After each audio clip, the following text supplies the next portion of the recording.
Channel, সেই চ্যানেলটা শফিকুল ইসলামের বিরুদ্ধে মোটামুটি ডাইরেক্ট কল করে না শফিকুলকে জিজ্ঞাসা করেছিল। উনি মানে এই আরামবাগ টিভি যে শফিকুল আছে, কোথায় বাড়ি? এখানেই বাড়ি। মাশাআল্লাহ, তাহলে তো মনে হয় আওয়াজ শুনতে পারে না। ও পেলেও অসুবিধা নেই। শফিকুল ইসলামকে বলছি, শফিকুল ভাই ওই যে আরামবাগ টিভি, হ্যাঁ, মিথ্যে মিথ্যে করে খালি বদনাম করে। ওই যে মুসলমান যে একটা বয়স্ক চাচাকে মেরেছিল, ওই ভিডিওটা থেকে আমি চিনেছিলাম। ওই ভিডিওটা থেকে অন্য একটা চ্যানেল ফোন করে বলছে যে হ্যাঁ, ওকে তুমি কি সব গ্রেফতার ফেফতার করেছে, মিথ্যে মিথ্যে করে বদনাম করেছিল।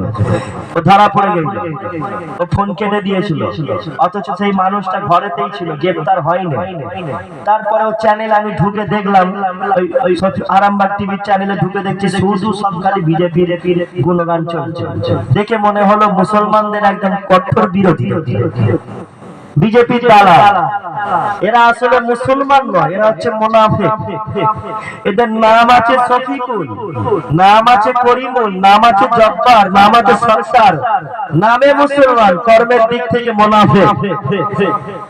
বুঝতে পারছেন?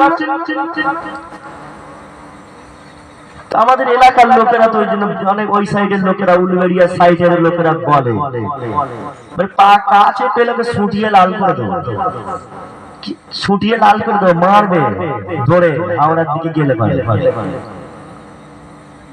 এসব মুনাফিক থেকে দূরে থাকবে, সব মুনাফিক থেকে দূরে থাকবে।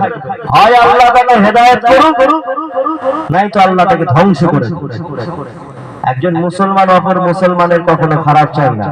একজন মুসলমান কখনো, যে ব্যক্তি প্রকৃত মুসলমান হবে, অন্য কোন ধর্মের মানুষের সাথে কোন হিন্দু ভাইয়ের খারাপ চাইবে না। একটা যে প্রকৃত হিন্দু হবে, সে কখনো মুসলমানের খারাপ চাইবে না। একটা প্রকৃত যে হিন্দু হবে, সে কখনো মুসলমান ভাইয়ের সাথে মারামারি করতে চাইবে না। বুঝতে পারছেন না?